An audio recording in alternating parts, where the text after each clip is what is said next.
चलिए देखते हैं क्वेश्चन क्या है।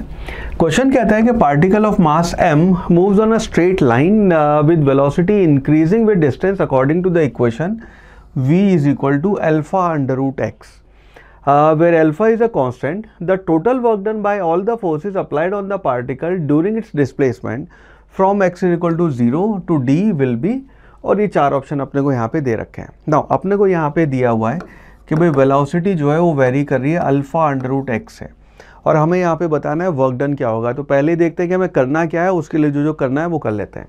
तो सबसे पहले तो ये है कि जब वर्क डन बताएंगे तो वर्क डन जो उसको हम लिखते हैं integration of F dot D x. Now अब अगर आपका एफ वेरिएबल होगा तो इसको जो भी फोर्स की वैल्यू आएगी उसको हमें डी एक्स के साथ इंटीग्रेट करना है, कांस्टेंट आएगा तो बाहर ले आएंगे, डी एक्स को इंटीग्रेट करना है, और आपकी इसकी लिमिट 0 से d तक होने वाली है। नाउ अब यहाँ कैलकुलेट कर लेते हैं कि आपका f क्या आएगा, फोर्स क्या होगा।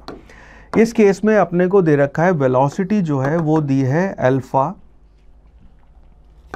रूट एक्स, एक्सेलेरेशन जो है वो हो जाएगा आपका, एक्सेलेरेशन को हम यहाँ पे लिखेंगे v d v by d x.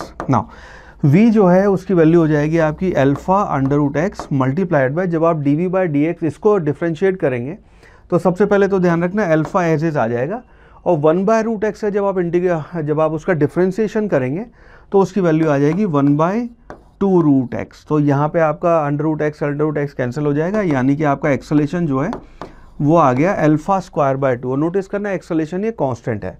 तो इसके बेसिस पे हम ये कह सकते हैं कि आपका जो फोर्स होगा उसको हम लिखते हैं ma, और फोर्स है उसकी वैल्यू आ जाएगी m अल्फा स्क्वायर बाय 2, और वर्क डन जो है अब क्योंकि फोर्स आपका कांस्टेंट वैल्यू आ रही है वो तो एनीवे बाहर आ जाएगा, तो आपका वर्क डन जो होगा that will be equal to m alpha square by 2 multiplied by, इसको आप करेंगे integration of d x value 0 से लेकर d तक, और इसका इंटीग्रेशन करेंगे तो x आएगा और आप वैल्यू रखेंगे d माइनस 0। तो मैं फाइनल आंसर लिख रहा हूँ, वर्क डन जो है that will be equal to m alpha square d by 2, that should be our final answer.